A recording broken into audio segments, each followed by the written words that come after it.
بسم اللہ الرحمن الرحیم۔ اللہ نے ختمی مرتبت کو 3 فرزند عطا فرمائے جناب سیدہ سے پہلے،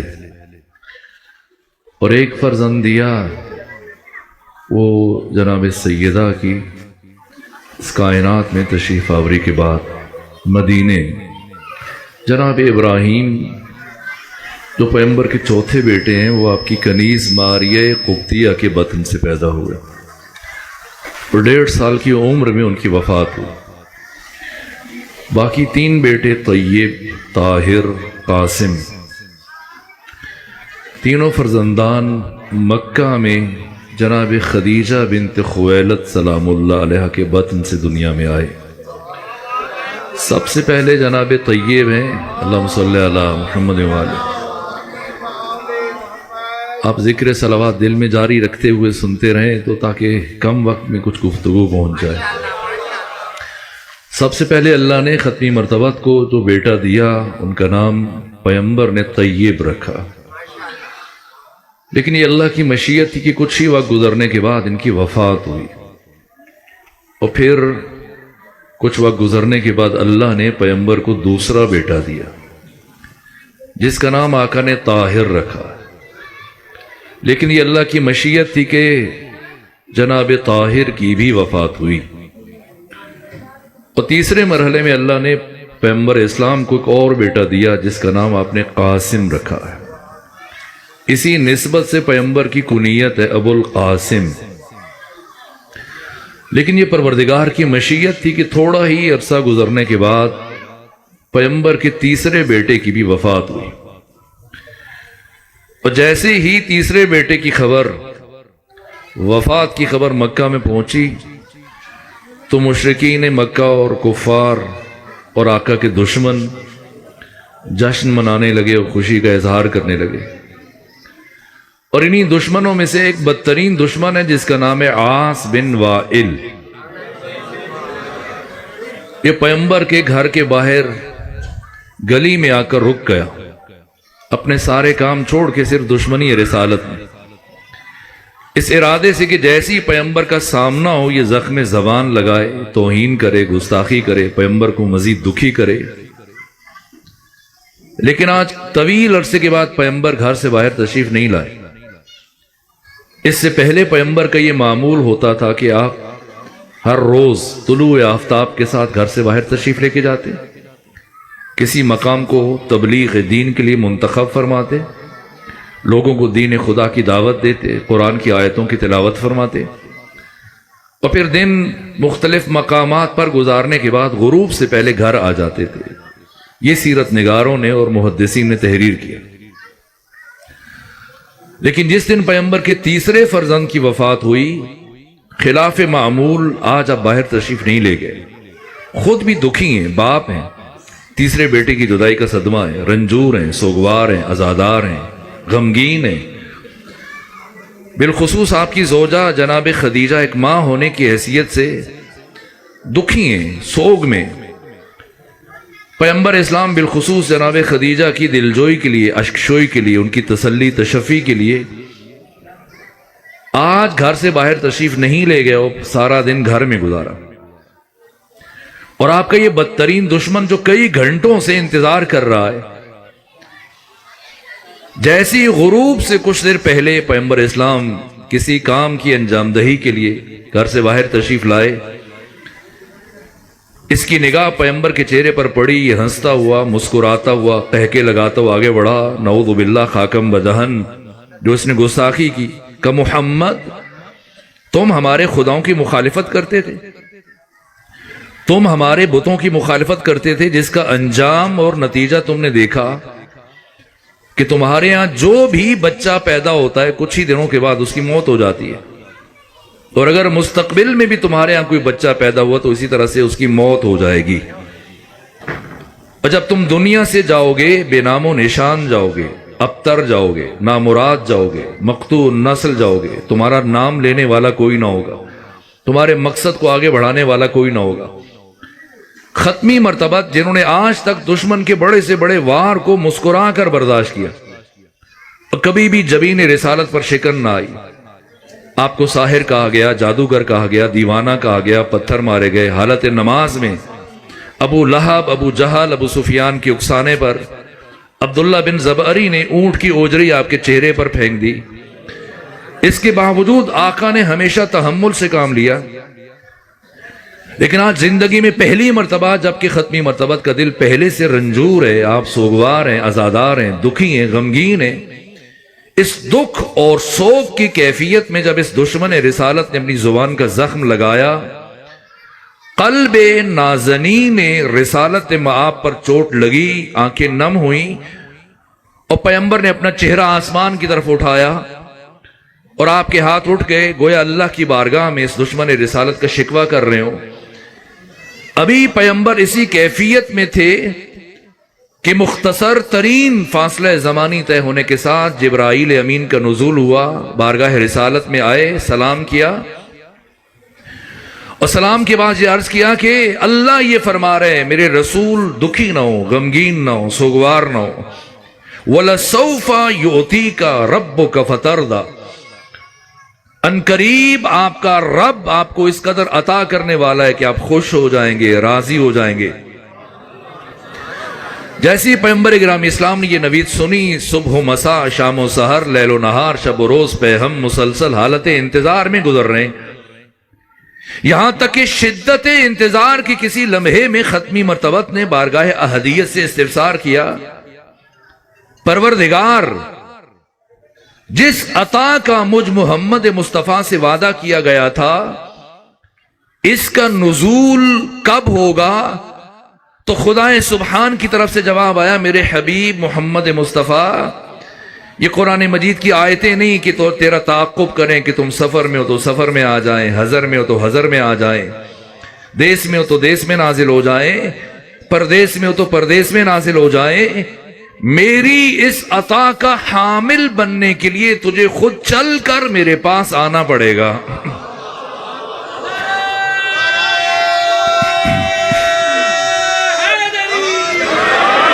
آخر راز معراج کیا ہے؟ فلسفہ معراج کیا ہے؟ حکمت معراج کیا ہے؟ کیوں اللہ نے اپنے محبوب کو اس انتہائی بلندی پر، جس کے بعد پہ کوئی بھی بلندی لائق کے تصور نہیں، کیوں بلایا؟ کس سے پوچھیں؟ کسی فقیہ سے، ملا سے، جو داستانیں بنا کے، جس کے بعد میرا نور اللہ کی تسبیح میں مشغول ہو گیا، یہاں تک کہ ثم استودع نوری فی شجر من اشجار الجنہ، پھر اللہ نے میرے نور کو عالم لاہوت سے، عالم اسماء و صفات سے، بیت المعمور، آسمان چہارم، جہاں جنت واقع ہے، اس جنت کے درختوں میں سے ایک درخت میں میرے نور کو وہاں سے منتقل کر دیا۔ فاضاءت، وہ درخت روشن ہو گیا، چمکنے لگا، نورانی ہو۔ معراج عالم لاہوت کی طرف جب آقا ختمی مرتبت گامزن تھے، اور اس سفر میں جب عالم ناسوت سے چلے اور بیت المعمور تک پہنچے، آسمان چہاروں، دا انوری الی صلب ابی محمد،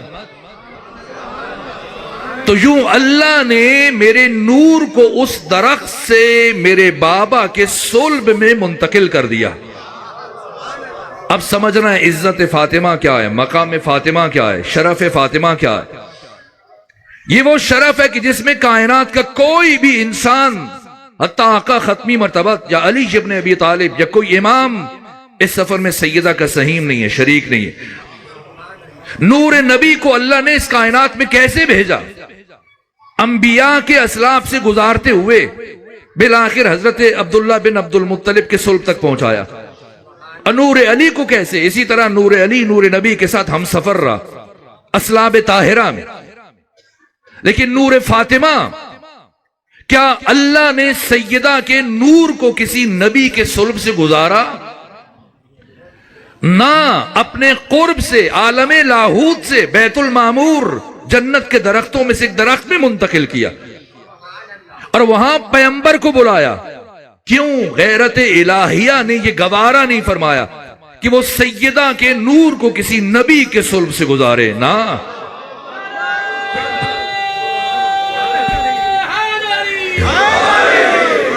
اور پھر یہ سیب بہشتی جس میں نور فاطمہ کو منتقل کیا، جبرائیل کے ہاتھ خدا بھیج دے۔ آخر جنت سے کھانے کون لاتا رہا اس گھر میں؟ جبرائیل۔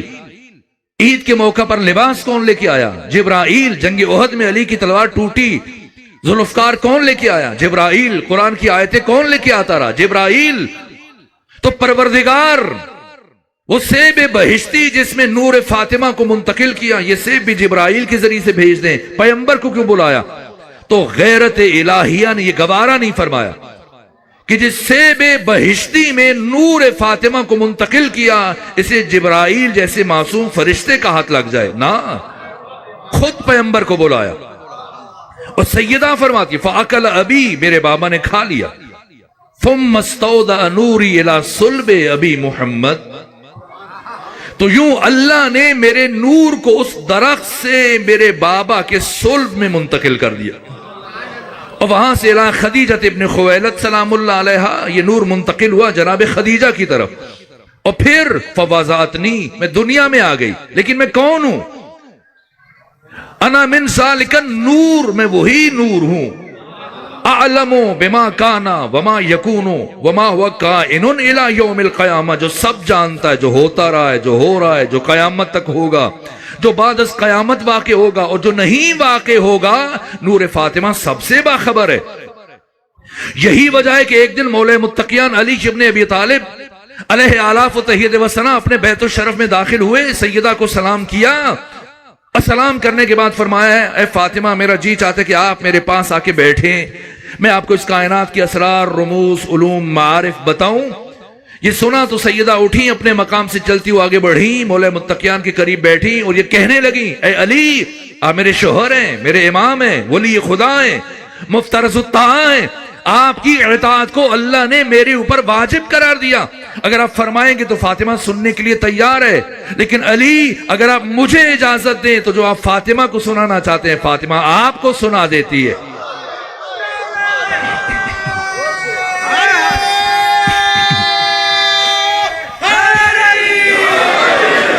علم علی علم فاطمہ برابر ہے، عزت علی عزت فاطمہ برابر ہے، شجاعت علی شجاعت فاطمہ برابر ہے، طہارت علی طہارت فاطمہ برابر ہے، عبادت علی عبادت فاطمہ برابر ہے۔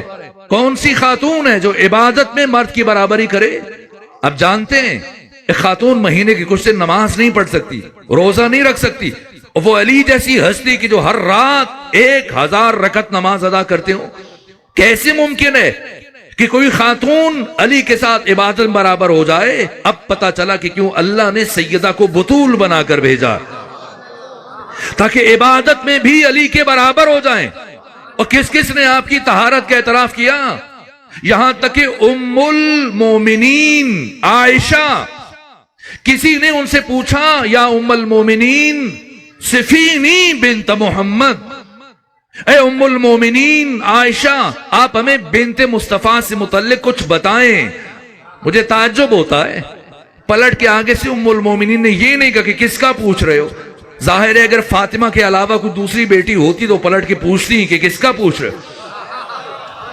جیسی پوچھا گیا سمندر کو کوزے میں سمو دیا، اور کیا خوبصورت جواب دیا کہ ما اقول فی حقہا، میں اس فاطمہ سے متعلق کیا کہوں؟ صلت الظہر، جس بی بی نے ظہر کی نماز پڑھی، ثم ولدت الحسن، پھر حسن مجتبی کی ولادت ہوئی، ثم صلت العصر، اور کچھ دیر کے بعد یہی بی بی کھڑے ہو کر عصر کی نماز پڑھ رہی تھی۔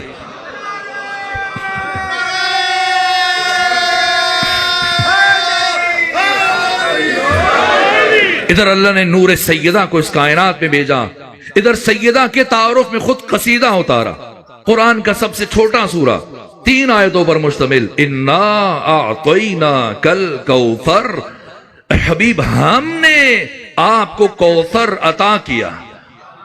یہ ہم کیوں کہہ رہے ہیں پروردگار؟ وہ تو وحدہ لا شریک ہے، اس کا تو کوئی شریک نہیں ہے۔ اسد اللہ غالب نے بھی کیا خوب شعر کہا ہے کہ شک نہیں جس میں کوئی وہ تیری یکتائی ہے، اگر بہکتا ہے نسیری تو وہ سودائی ہے، احمق ہے۔ گر بہکتا ہے نسیری تو وہ سودائی ہے، لم یلد پہ میرا ایمان ہے، لیکن یا رب تیرے گھر سے کسی بچے کی صدا آئی ہے۔ لیکن بہرحال خدا کا کوئی شریک نہیں ہے۔ تو جب وہ لا شریک ہے تو اسے خود کو میں کہنا چاہیے نہ ہم کہنا چاہیے، تاکہ کوئی سادہ لو، کوئی سودائی اس کو غلطی نہ لگ جائے۔ تو پروردگار کو اصولاً فرمانا چاہیے تھا انی آتیتو کا، میں نے آپ کو عطا کیا۔ اور قرآن میں اکثر مقامات پر اللہ نے خود کو میں کہا ہے، چند مقام ہے جہاں ہم کہا ہے، اور یہاں اللہ ہم کہہ رہا ہے، میں نے نہیں۔ انا آتینا کا، ہم نے آپ کو کوثر عطا کیا۔ یہ ہم کیوں کہہ رہا ہے؟ تو اللہ کبھی خود کے لیے میں کہتا ہے، کبھی ہم کہتا ہے۔ کب میں کہتا ہے اور کب ہم کہتا ہے؟ ان میں سے بارش ترین مصداق، اللہ جب کسی کام کو وسیلے کے بغیر انجام دے تب میں کہتا ہے، اور پروردگار جب کسی کام کو وسیلے کے ذریعے سے انجام دے پھر میں نہیں کہتا، ہم کہتا ہے۔ سورہ کوثر میں فرمایا ہم نے آپ کو کوثر عطا کیا، یعنی عزتوں کے اس قرآن کو، طہارتوں کے اس قرآن کو، عصمتوں کے اس قرآن کو رحل نبوت تک پہنچانے کے لیے میں نے کسی کو وسیلہ بنایا۔ تو کسے وسیلہ بنایا؟ جب کوئی نبی انتقال نور فاطمہ کے لیے وسیلہ نہیں بن پا رہا، جب کوئی ملک اور فرشتہ تحویل نور سیدہ کے لیے وسیلہ بننے کی صلاحیت نہیں رکھتا، تو پھر کسے وسیلہ بنایا؟ تنہا ایک ذات ہے، کون؟ جناب خدیجہ بنت خویلد سلام اللہ علیہا۔ تو راز کیا ہے؟ وہ کیا امتیاز ہے، وہ کیا خصوصیت ہے جس کی بنا پہ اللہ نے اس بی بی کو، جناب سیدہ کے نور کو زمین پر اتارنے کے لیے وسیلہ منتخب کیا؟ تو آپ کا علم، آپ کی معرفت، آپ کی رسول اسلام کے ساتھ وفاداری، آپ کی اطاعت شعاری، آپ کا ایثار، اپنا سب کچھ دین پر قربان کر دینا اور ساری زندگی رسول اسلام کی اطاعت اختیار کرنا، سب اپنے مقام پر۔ لیکن جس وجہ سے اللہ نے اس معظمہ اور مقدرہ کو وسیلہ منتخب کیا وہ اسی نام سے آیا ہے، خدیج یا خدیجہ۔ یہ لغت میں اس جنین کو کہا جاتا ہے جس نے ماں کی بطن میں، ماں کے شکم میں 4 مہینے 10 دن مکمل کیے ہوں اور پھر اس کی ولادت ہو جائے۔ اگر بچہ ہے تو خدیج اور بچی ہے تو خدیجہ کہلائے گی۔ جناب خدیجہ کا نام بھی خدیجہ رکھا گیا اسی وجہ سے۔ کیوں؟ اس لیے کہ آپ جانتے کہ 4 مہینے 10 دن گزرنے کے بعد جنین کی خوراک اپنی ماں کے بطن میں بدل جاتی اور اب وہ شے خوراک بننا شروع ہو جاتی ہے، جس کی وجہ سے خاتون مہینے کے بہت سارے دن نماز نہیں پڑھ سکتی اور روزہ نہیں رکھ سکتی۔ تو اس سے پہلے کہ جناب خدیجہ کی خوراک اپنی ماں کے بطن میں بدلتی، اللہ نے اس بی بی کو دنیا میں بھیج دیا۔ کیوں؟ اس لیے کہ اس بی بی نے مستقبل میں اس ہستی کے لیے ماں بننا ہے کہ جسے کائنات میں بطول کہا جاتا ہے۔ انا اعطینا کل کوثر، اعطینا، ہم نے آپ کو عطا کیا ہے۔ کیا ہے؟ شرف فاطمہ۔ 2 جملے اور عرض کر کے آپ کی زحمتیں تمام کر۔ یہی قرآن ہے۔ جب قرآن اپنا تعارف کروا رہا ہے تو لفظ عطا استعمال نہیں ہوا۔ اس سورہ میں 10 الفاظ ہیں اور حروف کو نکال کے کوئی لفظ لے ربکا کے علاوہ دوبارہ استعمال نہیں ہوا۔ اعطینا کا لفظ صرف اسی سورہ میں، کوثر کا لفظ صرف اس سورہ میں، فصل کا لفظ پورے قرآن میں صرف اس سورہ میں، شان اکا کا لفظ پورے قرآن مجید میں صرف ایک مرتبہ اثر میں، ابتر کا لفظ اسی سورہ میں۔ کیوں؟ اللہ کی غیرت نے گوارا نہیں فرمایا کہ جن لفظوں کو میں نے سیدہ زہرا کے تعارف کے لیے قصیدے کے طور پر منتخب کیا، ان میں سے کوئی لفظ فاطمہ کے غیر کے لیے استعمال کرو۔ اعطینا، عطا کا ہے صرف اسی سورہ میں۔ خود قرآن کی باری آئی۔ قرآن کیا ہے؟ ماہ مبارک رمضان قریب تر ہے، نزول قرآن کا مہینہ۔ اور اس قرآن کی عزت کیا ہے؟ لو انزلنا ھذا القرآن علی جبل لرأیتہ خاشعا متصدعا من خشیۃ اللہ۔ اگر ہم اس قرآن کو پہاڑوں پر نازل کرتے، پہاڑ قرآن کے نزول کی سختی کو تحمل نہ کر سکتے، ریزہ ریزہ ہو جاتے۔ سیرت بہ الجبال، اس قرآن میں اتنی طاقت ہے کہ پہاڑوں کو اپنی جگہ سے ہٹایا جا سکتا ہے۔ قطعت بہ الارض، زمین کو پھاڑا جا سکتا ہے۔ کلم بہ الموتى، اس قرآن میں اتنی طاقت ہے کہ مردوں کو زندہ کر دیا جائے۔ لا یمسہ الا المطہرون، پاک لوگوں کے علاوہ کوئی اس قرآن کو چھو نہیں سکتا۔ وَنُنَزِّلُ مِنَ الْقُرْآنِ مَا هُوَ شِفَاءٌ وَرَحْمَةٌ لِّلْمُؤْمِنِينَ، یہ قرآن ہے جو سراسر شفا ہے اور رحمت ہے مومنین کے لیے۔ اتنی عزتوں کا حامل قرآن جب پیغمبر کے لیے بھیجا تو نہیں کہا کہ ہم نے آپ کو عطا کیا، فرمایا وَلَقَدْ آتَيْنَاكَ سَبْعًا مِّنَ الْمَثَانِي وَالْقُرْآنِ الْعَظِيمِ، ہم نے آپ کو قرآن مجید، قرآن عظیم عطا کیا، نہیں دیا. لیکن جب سیدہ کو بھیجا تو فرمایا اِنَّا أَعْطَيْنَاكَ الْكَوْثَرَ. اللہم صلی اللہ علیہ وسلم، ہم نے آپ کو کوثر عطا کیا. ایتا اور عطا کا فرق پھر کبھی عرض کروں، لیکن سمجھیں کہ عزت فاطمہ اللہ کی نگاہ میں قرآن سے بلندتر ہے. اور آخری جملہ عرض کروں، اِنَّا أَعْطَيْنَاكَ الْكَوْثَرَ فَصَلِّ لِرَبِّكَ، تو اپنے رب کی نماز پڑھیں، وَانْحَرْ، قربانی دیجیے. تو یہی قرآن ہے. اور ایک سورہ چھوڑ کے آگے جائیں، سورہ نصر. خدا کیا فرمائے، اذا جاء نصر اللہ، جب آپ تک اللہ کی نصرت آ پہنچی، والفتح، آپ کو کامیابی ملی، فتح حاصل، یہ قرآن ہے. ورأیت الناس، آپ نے دیکھا لوگوں کو، یدخلون، کہ وہ مسلسل داخل ہو رہے ہیں، جوک در جوک، گروہ در گروہ، فوج در فوج، فی دین اللہ افواجا، ہزاروں کی تعداد میں. تو کیا کریں، اتنی بڑی کامیابی کی فتح ملی، غلبہ حاصل ہوا، دشمن مغلوب ہوا، اور ہزاروں لوگ کفر چھوڑ کر، شرک چھوڑ کر کلمہ پڑھ رہے ہیں، مسلمان ہو رہے ہیں. تو کیا کریں، فسبح بحمد ربک، تسبیح پڑھ دیں، کافی ہے. تسبیح پڑھ دیں کافی ہے. تو پھر فاطمہ کون ہے کہ جن کے آنے پر تسبیح پڑھنا کافی نہیں ہے، فصلی، نماز پڑھتے رہیے. یہ کون سی نماز ہے؟ یہ نماز شب ہے. تو کیا پیغمبر اس سے پہلے نماز تہجد نہیں پڑھتے تھے؟ نماز شب، پیغمبر نے تو زندگی میں کبھی نماز شب قضا نہیں کی. تو پھر خدا کیوں فرما رہے؟ ابھی آپ سب بیٹھے ہو، میں کہوں آپ بیٹھ جائیں، یہ بچہ بیٹھا ہے، میں کہوں بیٹے بیٹھ جائیں، تو آپ کیا سوچیں گے کہ شاید میں نے طولانی سفر طے کیا اور اب تھکاوٹ ہو گئی ہے، اس لیے پھر بیکی بیکی باتیں کر رہا ہوں. اسے فلسفے میں کہتے ہیں تحصیل حاصل. ایک کام پہلے سے ہو رہا اور آپ کہیں کہ یہ کر دیں. یہ پہلے سے بیٹھے ہو، میں کہوں بیٹھ جائے. تو پیغمبر پہلے سے نماز تہجد پڑھتے تھے، تو خدا کیوں فرما رہے ہیں کہ نماز پڑھتے رہیے؟ اس لیے کہ پہلے پیغمبر مستحب کی نیت سے نماز شب پڑھتے تھے، لیکن عطا کوثر کے بعد شکرانے کے طور پر اللہ نے نماز تہجد کو پیغمبر پر واجب قرار دیا.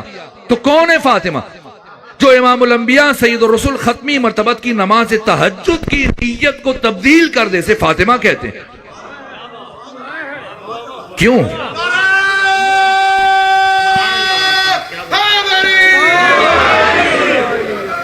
کیوں؟ اللہ اکبر یا رسول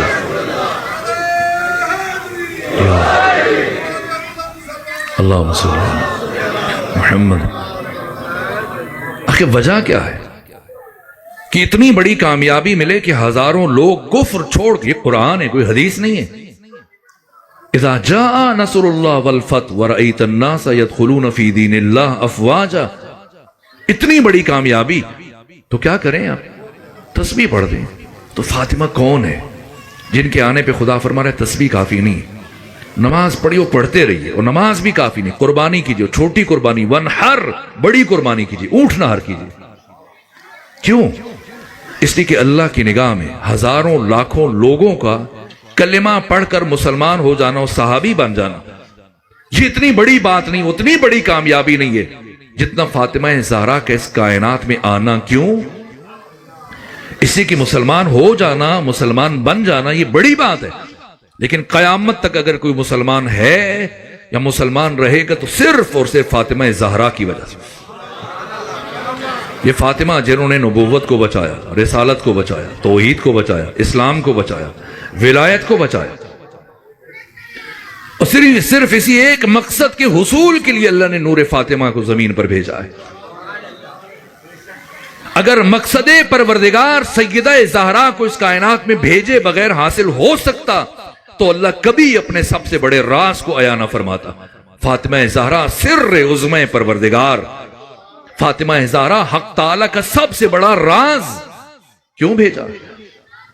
علی متقی ہندی امام اہل سنت ہیں، صاحب کنز العمال، انہوں نے بیان کیا، اور بڑے بڑے اہل سنت علماء نے اس حدیث کو ذکر کیا کہ پیغمبر فرماتے ہیں کہ قیامت کے دن جیسی جناب سیدہ زہرا کی سواری میدان معاشر میں آئے گی تو خدا تمام اہل معاشر سے خطاب کرے گا، یا اہل معاشر غضوا ابصارکم ونکسوا رؤوسکم، اے تمام اہل معاشر آنکھیں بند کرو، سروں کو جھکاؤ۔ لوگ سوال کریں گے کیوں؟ خدا فرمائے گا میرے حبیب کی بیٹی فاطمہ زہرا میدان میں۔ اللہ کو گوارا نہیں ہے کہ کوئی نبی بھی آنکھ اٹھا کر سیدہ کی طرف دیکھے، یہ خدا کی مشیت ہے۔ تو سیدہ کی مشیت کیا ہے ہمیں سمجھانے کے لیے ایک دن پیغمبر نے سیدہ سے پوچھا، فاطمہ اب بتائیں اس دنیا میں آپ کی زندگی میں آپ کی سب سے بڑی خواہش کیا ہے؟ کہا بابا صرف ایک خواہش ہے۔ کیا؟ کہا بابا میں یہ چاہتی ہوں کہ زندگی میں کبھی کوئی نامحرم مجھے نہ دیکھے، نہ میں کسی نامحرم کو دیکھوں۔ تو جب اللہ کی مشیت بھی یہی ہے اور سیدہ کی مشیت بھی یہی ہے تو پھر ایسی کیا مجبوری تھی کہ ایک دن یہی فاطمہ زہرا اپنے گھر سے چلی ہیں دربار کی جانب اور ہزاروں کے مجمع میں اجنبیوں میں کھڑے ہو کے اپنا تعارف کروا رہی ہیں، مجھے جو جانتا ہے سو جانتا ہے، جو نہیں جانتا پہچان لو، انا فاطمہ تو بنت نبیکم، میں تمہارے نبی کی بیٹی فاطمہ زہرا ہوں۔ کیوں گئی؟ فدق کے لیے۔ وہ بی بی جو مالک کائنات ہے، مالک جنت ہے، مالک کوثر ہے، وہ چند درختوں کے لیے جائیں گی؟ پھر کیوں گئی سیدہ؟ باغ فدق فاطمہ کی مجبوری نہیں ہے، قیامت تک آنے والی نسلوں کو مومن بنانا یہ سیدہ کی مجبوری، قیامت تک آنے والے باشعور انسانوں تک پیغام ولایت کو منتقل کرنا یہ سیدہ کی مجبوری۔ اس لیے کیا انداز اختیار کیا؟ آپ کا دروازہ مسجد نبوی میں کھلتا تھا اور ابھی تک کسی نے بند نہیں کیا تھا۔ اگر بی بی اس دروازے سے جائیں تو صرف ایک قدم کا فاصلہ ہے، لیکن نہ، آج اس دروازے سے نہیں جا رہی، آج گلیوں سے گزر کر مرکزی دروازے سے جا رہی ہیں۔ وہ فاطمہ جن کی زندگی کی سب سے بڑی خواہش یہ تھی کہ کوئی نامحرم نہ دیکھے، آج خود چاہتی ہیں سب کو پتہ چلے کہ نبی زادی زندگی میں پہلی مرتبہ اس حال میں آ رہی۔ بنو ہاشم کے مردوں کو اپنے ساتھ شامل نہیں ہونے دیا۔ اسی طرح سے امہات المومنین میں سے جناب ام سلمہ آگے بڑھی، نبی زادی مجھے بھی ساتھ لیتے جائیے۔ فرمایا نہیں، میں نہیں چاہتی کہ میرے بابا کے حرم کی حرمت پائمال ہو جائے، یہ فاطمہ زہرا کا محاذ ہے، میں خود جاؤں گی۔ خواتین کو اپنے ہمراہ لیا ہے اور خواتین کے حالے میں چلی ہیں۔ ابن خلدون جیسے متعصب مورخ نے لکھا، بی بی جب چل رہی تھی یوں لگ رہا تھا ہو بہو آپ کا انداز رسالت مآب کے جیسے تھا، یا چلتی ایسے تھیں یا آج ایسے چل رہی ہیں تاکہ ضمیر انسانی پر دستک دے سکے۔ اور پھر گئیں، پہنچی، کتنی دیر کھڑے ہو کے خطبہ دیا۔ سیدہ کو اندازہ تھا آج مجھے بیٹھنے کے لیے مسند نہیں دی جائے گی، تو گھر سے اپنے بیٹھنے کے لیے کوئی مسند لے جاتی، لیکن کھڑے ہو کے خطبہ دیا تاکہ ضمیر انسانی پر دستک دے سکیں اور قیامت تک آنے والے باشعور انسانوں کو سوچنے پر مجبور کر سکیں کہ 18 سالوں میں جس فاطمہ کے آنے پر ہر مرتبہ پیغمبر اٹھ کر کھڑے ہو جاتے تھے، آگے بڑھ کر استقبال کرتے تھے، آج کیا ہوا؟ وہ فاطمہ کھڑی ہیں، باقی سب بیٹھے ہیں۔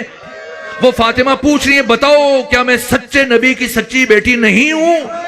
آگے سے سکوت ہے، سناٹا ہے، خاموشی ہے۔ بالآخر بی بی نے خطبہ دیا، ایسا خطبہ کہ علم کی ادب کی دنیا میں شق القمر کیا، اور اب پلٹی ہیں اس طرح سے قصر خلافت کو منہدم کرنے کے بعد۔ اور جب پلٹی ہیں تو ابھی بھی تھکی ہوئی فاطمہ سمجھیں گے یہ چند گھنٹے، ہمارے لیے شاید چند گھنٹے۔ ثانیہ زہرا نے بیان فرمایا، آپ سے روایت پہنچی ہے کہ میری ماں فاطمہ زہرا جب دربار جا رہی تھی ان کے سر کے سارے بال سیاہ تھے، لیکن جب پلٹ کے آئیں تو میری ماں کے سر کے سارے بال سفید ہو چکے تھے۔ دربار کا ہر لمحہ فاطمہ کے لیے ایک ایک صدی کے برابر ہو گیا۔ پلٹی ہیں لیکن گھر نہیں گئی، ایک ایک صحابی کے دروازے پر دستک دے رہی ہیں، لیکن آج کوئی دروازہ نہیں کھول رہا۔ ایک دروازہ کھولا ہے، معاذ بن جبل نے دروازہ کھولا، اور جیسی دروازہ کھولا کہنے لگے نبی زادی آپ نے کیوں زحمت فرمائی، مجھے بلا لیا ہوتا۔ فرمایا معاذ چھوڑو ان باتوں، بس ایک کام کرو، کچھ دن پہلے غدیر میں جو اعلان سنا تھا، اٹھو علی کی ولایت کی گواہی دو، ہمارا حق پائمال کیا جا رہا ہے، آ کر دربار میں گواہی دے دو۔ معاذ کہنے لگا نبی زادی جب سارا مدینہ خاموش ہے، اکیلے معاذ کی گواہی آپ کے کس کام کی؟ فرمایا باقیوں کو چھوڑو، معاذ تم نے سنا ہے، تم گواہی دے دو۔ معاذ بن جبل نے کہا نبی زادی مجھے معاف رکھیے، میں یہ کام نہیں کر سکتا. جیسے یہ جملہ سنا ایک مرتبہ بی بی کے چہرے پر جلال آیا. فرمایا معاذ یاد رکھنا جب تک زندہ رہوں گی کبھی زندگی میں دوبارہ تم سے کلام نہیں کروں گی. یہ کہتی ہوئی سیدہ آگے بڑھی. معاذ بن جبل کا بیٹا گھر میں داخل ہو رہا تھا. اس نے سیدہ کے آخری جملے سنے گھبرا گیا. باپ سے پوچھا بابا نبی زادی کیوں آئی تھی؟ کہ نصرت طلب کر رہی تھی. کہا آپ نے کیا جواب دیا؟ کہ میں نے عذر خواہی کی. کہ پھر نبی زادی نے کیا بات کہی؟ کہ انہوں نے یہ کہا کہ جب تک زندہ رہوں گی کبھی زندگی میں دوبارہ تم سے کلام نہیں کروں گی. یہ سنا معاذ کا بیٹا الٹے پاؤں واپس مڑا اور چل پڑا. باپ نے پوچھا بیٹے کہاں جا رہے ہو؟ کہا بابا میں نے پیغمبر کی زبان سے سنا تھا جس سے فاطمہ راضی اس سے خدا راضی، جس سے فاطمہ ناراض اس سے خدا ناراض.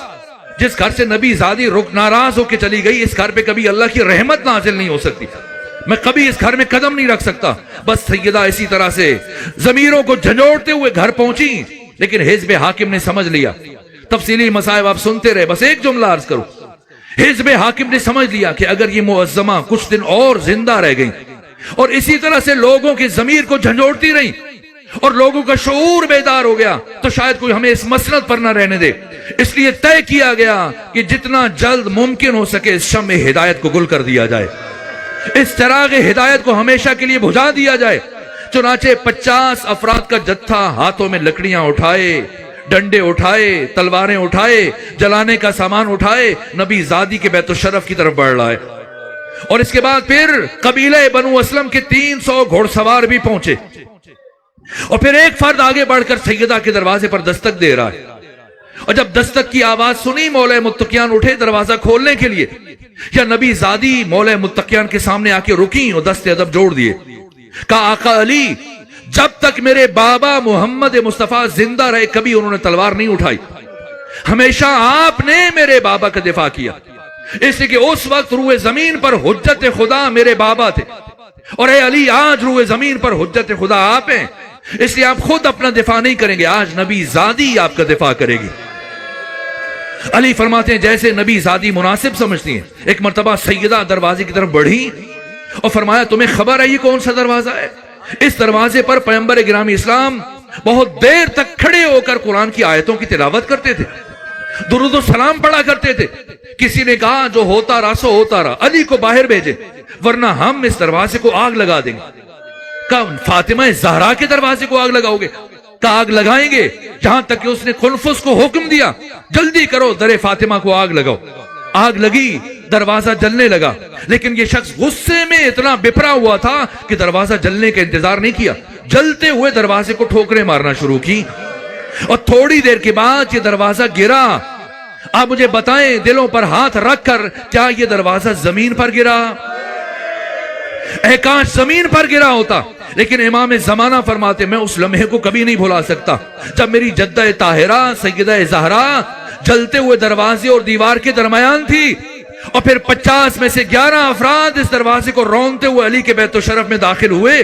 اور ایک شخص ہے جس کے ہاتھ میں رسی ہے اور چاہتا ہے کہ مولا متقیان کی گلو اطہر تک پہنچ جائے کہ سیدہ اٹھی زخمی حالت میں ٹوٹی ہوئی پسلیوں کے ساتھ اور آگے بڑھ کر اس شخص اس حملہ آور اور علی کے درمیان کھڑی ہوئی اور فرمایا میری زندگی میں کبھی تو علی تک نہیں پہنچ پائے گا.